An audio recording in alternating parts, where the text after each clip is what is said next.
Hi, everyone, and welcome to Hidden Gems Academy. And today I have a really amazing guest for you. I always have amazing guests for you, you know that. But I have an extra amazing guest for you, an author, somebody who has published and has an amazing novel. So, Miss Denise Litchmore, welcome, welcome, welcome to the Hidden Gems Academy. How are you today? I am good. I'm good. Yeah, wonderful. I'm so excited to be on your show. Thank you so much for inviting me. I'm really, really blessed and grateful for that. But yeah, I'm having a fantastic day so far. Good, good, good. So it's going to get better. Good. We're Yay. going to talk about this book that you have birthed into the world, this book that Mm. everybody needs to read. I had a sample of the book, and I have to say, I was laughing. I found it very humorous. So tell us a bit about you first, and then what made you get into writing.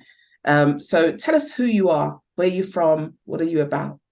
Okay, so I am Denise, and I am born in the UK of Jamaican parents, and I'm actually a social worker. That's my profession. I belong to a really big family, so I have lots of siblings, and I have a really big extended family as well. Culturally, yeah, Jamaican, and very much about family, very much about love. So yeah, that's kind of who I am. I've got two children, two adult children. One's left home, and one's still with me, but leaving home soon. Yeah, and I'm newly single, so that's kind of interesting. Yeah, and that's kind of me, really. Oh, okay. So amazing to meet Denise. So tell us, Denise, because there are a lot of aspiring writers out there. I did have a publisher on before in the past, Porsche, still. But you know, you are my first published Oh, wonderful. author. So tell us about the novel that you've written and what made you write it. Okay, so I've always liked writing. I've always, since a child, and I would write stories and I would force my siblings to read them, and whether they wanted to or not. Um, but that was kind of my thing.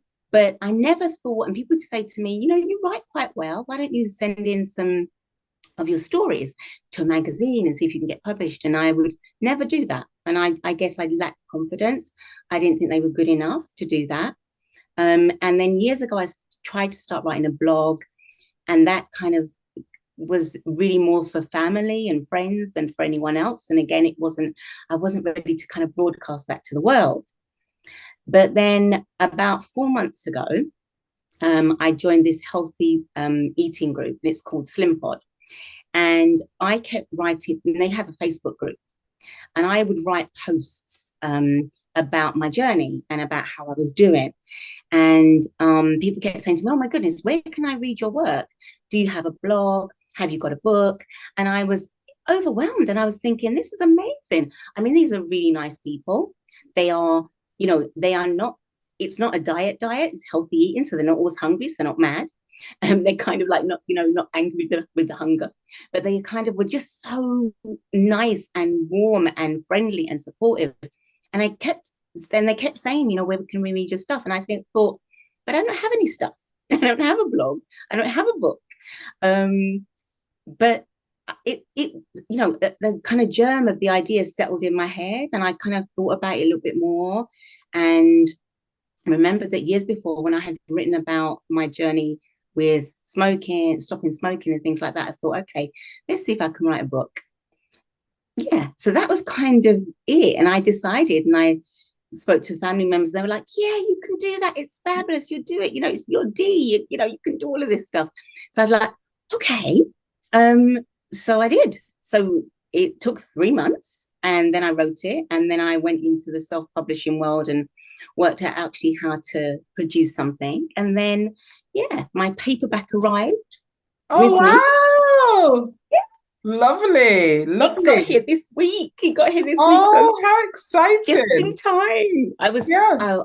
I was so excited. I was so excited. When I opened that Oh, package, I knew what it was, and I thought, I'm going to leave it. It arrived when I was working, and I thought, no, I'm going to leave that and open that in the evening, because I'm going to just enjoy that. And it was so exciting when that arrived. But yeah, I mean, I hope I answered the question. No, But you yeah, did fine. You did fine. So take your thank you. time, show Mm, us the book, and okay, and then start telling us a little bit about, not don't give away the big secrets because people need okay, to go and read it. But let's have a okay, look. What does it look like? okay. So can we see? Is it because Yeah, I can see it. yeah? Yeah. Okay. So the There's a book is woman on called there. wonderful. Yeah. It's called The Secret Diary of Misty Brown.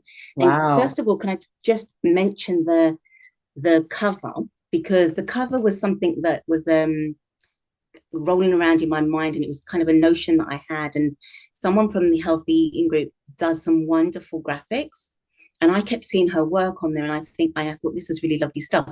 So I contacted her and asked her if she would do the cover for me, told her what was in my head, and then she actually got it out on paper. So her name's Margaret, and Oh, I've put her in the acknowledgements because I'm so grateful that for me, that's Misty Brown. So she got that kind of, she encapsulated the essence of her, of my character. So my character, it's a biographical, even, can I say the word? yes. Biographical novel. And it's based on my journey, but I've got lots of poetic license. So there's lots of things that are not about me at all. But it's just kind of things that tickled me, things that occurred to me, and I just kind of went with them. So yeah, so it's about the character's journey in terms of stopping smoking, in terms of healthy eating, a little bit about dating life, things like that. So yeah, a bit about dating in there as well. And yeah, so that's kind of essentially what the story's about. And it's, for me, I mean, I think that um, it's a kind of a serious issue. There are serious issues in there because it talks about drinking, it talks about smoking, it talks about healthy eating and weight and all of those kinds of things. So lots of kind of serious health issues, but dealt with in a really light-hearted way, because I'm nothing if not light-hearted. Yeah. And for me, if I'm reading something about a serious issue, I need to hear it funny. Then I that computes with me. So it's meant to be funny, but it's also the feedback I've been getting from people is that actually they're feeling like it's a really, really funny novel, but it's actually helping them. So some Yeah. people who are smoking are thinking, oh, maybe I could give up smoking. Okay, maybe it's not that painful. Oh, maybe I could healthy eat. Okay, maybe it's not that hard. Yeah. So it wasn't intended to be a kind of a self-help kind of book, but I guess it kind of is. I think that as a person, I think that I like to motivate and I like to Yeah. encourage. And I think that maybe that's come through in the book, whilst I'm talking about Misty's journey. Yeah. So, Well, I found it quite witty. I think it very British black humor. okay. So that for me, yeah, was the plus big time. I loved it. I think if it's autobiographical, I was looking for little bits of you in there. Like, is she talking about herself? Or is she talking about the character? Yeah. So I guess I'll leave it for people to try and work out which ones are you and which bits are character. But Mm, I loved it. I thought it was amazing. So take us on a thank writer's you. journey. Yeah, thank you. Take us on a writer's journey, because I've been trying to write a book, and I know a lot of people out there in the same situation. You have a book and it can take Mm, years. It seems like yours has been birthed in a really short time. If you're saying what, within 4 months? yeah, within 4 months. I Yeah, joined this healthy do eating group in that. September, and Yeah. I finished writing the book in December. So yeah, 3 months. Wow. three Yeah, months. yeah. Okay. And did you have stuff already written that you put into this book, or did you start from scratch? I started from scratch, and I started now. And then when I went backwards in terms of talking about when I stopped smoking, or rather when Misty stopped smoking, some of that stuff I had already written. So I kind of went back and had a look at some of the stuff I'd already written and then recrafted it, to make it a little bit more relevant, and then kind of put it, Yeah. in kind of terms of sequence and things. So some of it had already been written, but I'd say I wrote 80% of it in the last 3 months. Um, Excellent. yeah. So my question is going to be, someone being a social worker, I'm sure Mm. your life is already pretty demanding. How did you find the time to write? Where did you find the time?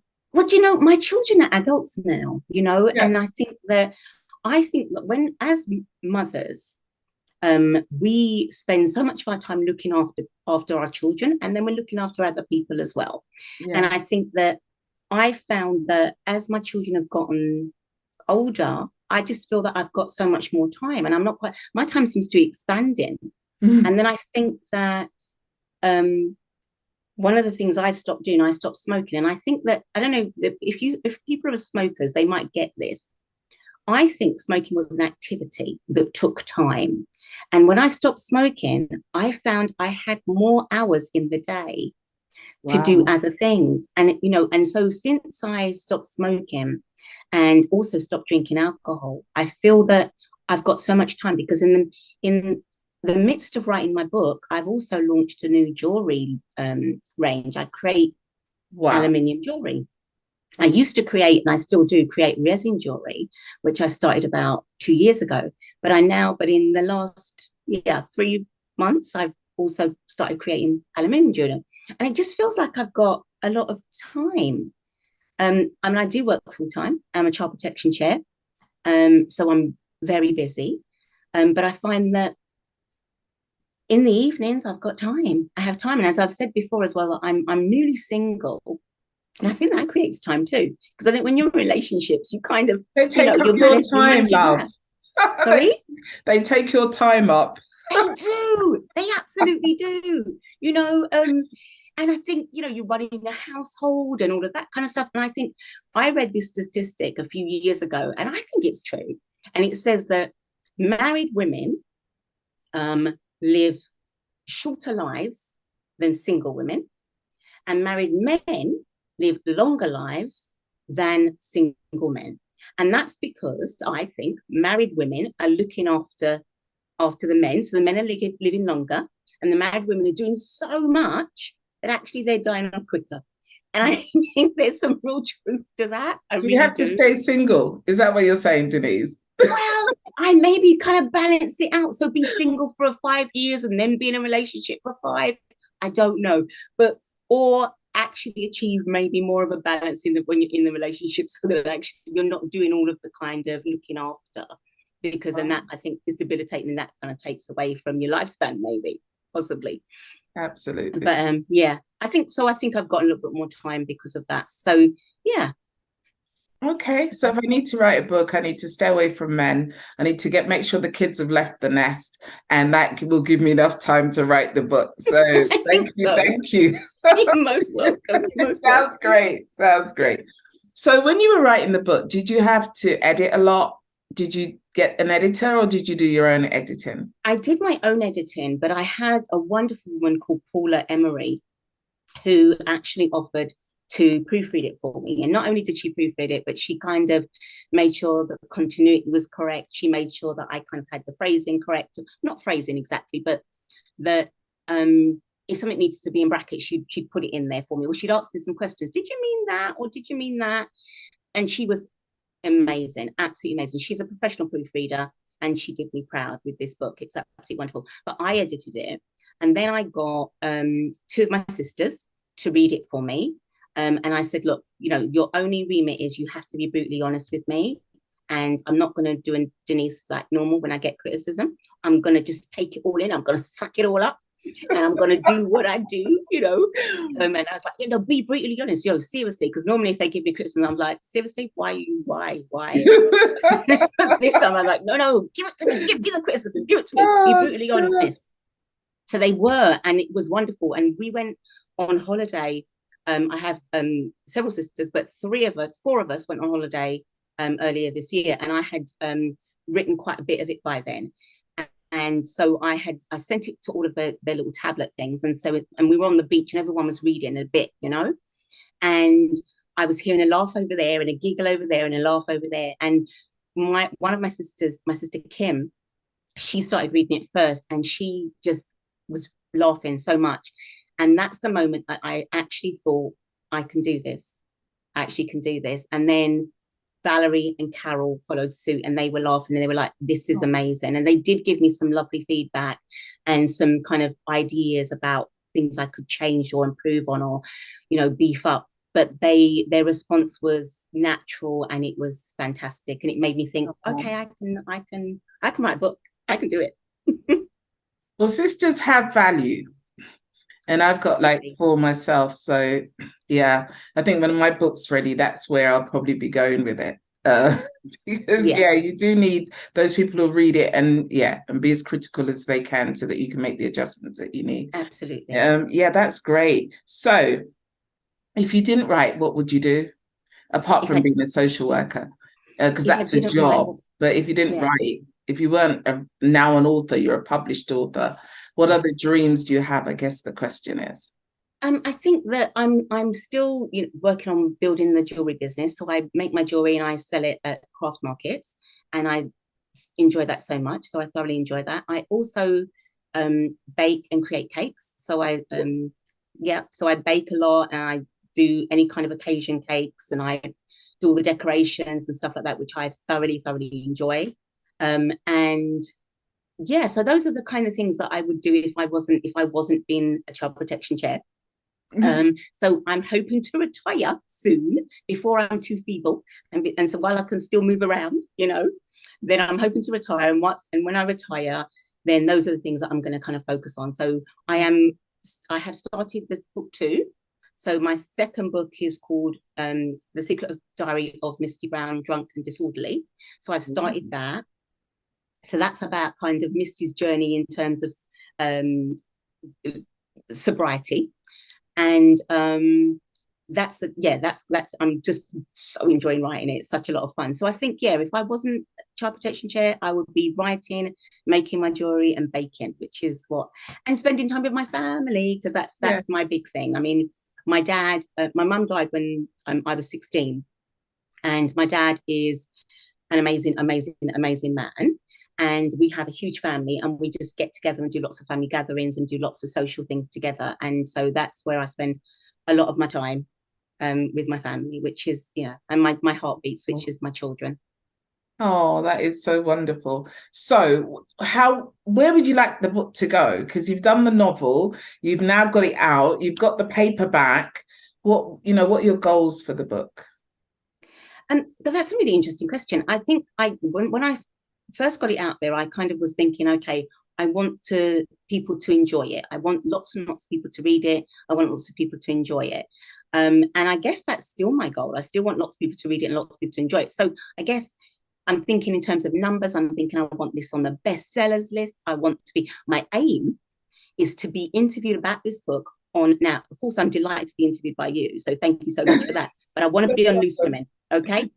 That's my aim. I want to sit next to Judy and Charlene in the middle, Oh, chatting about my book.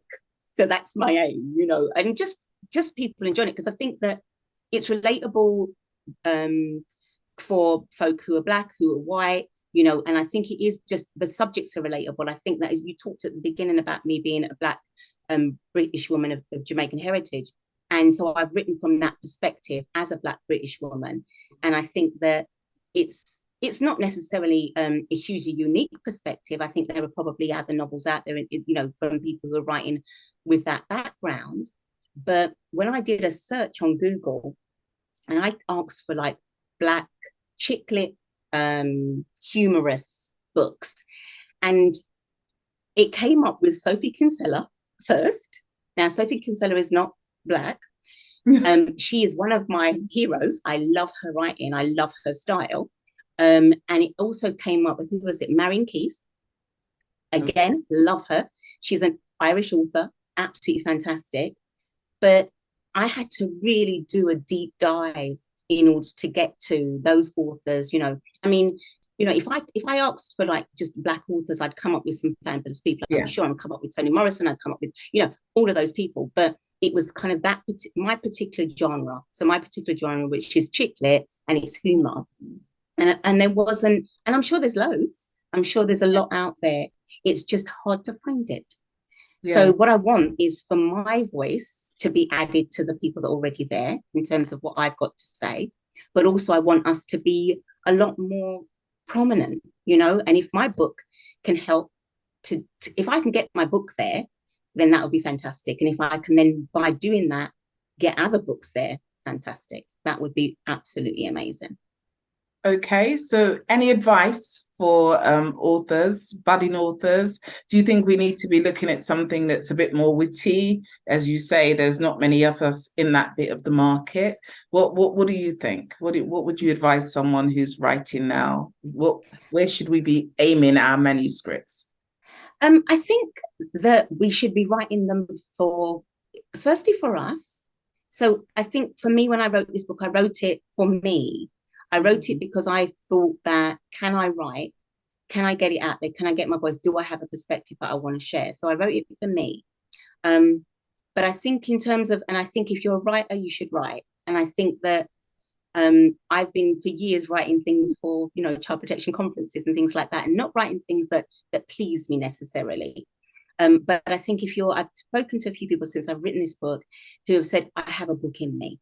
And I'm like, oh, please, please, please, please, just write it. Just write it. Send it to me. I will help you. I'll give you some constructive criticism. Send it to me. It's, wonderful. But I think, yeah, if you're a writer, if you want your voice to be out there, just write it for you. Write in a way that you would enjoy. So, I think that when I read the book, I laugh. And then I thought, that's weird. You wrote it. How come you're laughing? But, I'm making myself laugh. It's all good. It's absolutely good. That's a good so, start. yeah, so, which ultimately is what I wanted to do. I wanted to make me laugh, and I want to make other people laugh. Yeah. And I think if someone's got a voice, and I think you go into the genre that feels most comfortable for you. I know that I used to run a book club. So I was very much into kind of like literary works and reading some really kind of like highbrow. It was always fiction, but very highbrow, very kind of literary fiction. So I love reading that. But when I come home from a day at work, I can't. I need something light. I need to escape, and I need, so it's kind of like Netflix book, that kind of thing. So yeah, my advice would be, if you think you have something to say, and you say it in a way that you would enjoy reading it, and write it. Just write it, and then give it to family who love you or friends who love you, and say, be brutally honest with me. Can I write? Can this go out there? Because the people who love you will tell you. They'll be like, no, you're rubbish, or okay, you know what, you've got a little something to say, go for it. Amazing, amazing. So thank you so much for being so candid and giving such great advice. So a final question. How do you want to be remembered? So you're now an author, but in years to come, it won't happen for a very long, long time. But should you leave us, how would you like to be remembered? Okay. So as a good mom, as a good sister, as a good daughter, as a good social worker, and as a great author. Yes. Yeah. Well, I just want to thank you so much, Denise Litchmore, for sharing your time with me. Brand new author to Misty Brown. I'm looking forward to seeing you on all those shows. And I can always say you came first to me. And I did. That's my claim to fame. Before we round up, can I just quickly say about my book launch? Yeah, sure. Thank you. So I've got a book launch on the 5th of February, and it's kind of primarily about a celebration because I wrote a book. My book is published. My book is out there. My book is being sold. It's so exciting. So I'm having a book launch, and if anyone would like to come to the book launch, it is invitation only, but they can contact me on my Instagram, and then they'd be able to, my Instagram is dlitchmore.author, and then I can send them an invitation if they'd like to come. That's on the 5th of February. Links in the description box so people can see where to connect with you. And I just want to thank you so much for your time today. Thank you. It's been amazing meeting you. Thank you so much. Thank you so much. Good luck with everything you do. That's all right. Good luck with what you do. I know this book is going to be a bestseller, so I'm putting it out there already. Yeah, people go out and buy this amazing book. It is amazing, and you are amazing. Thank you so much. Yeah, thank you so much. Take care. Take care.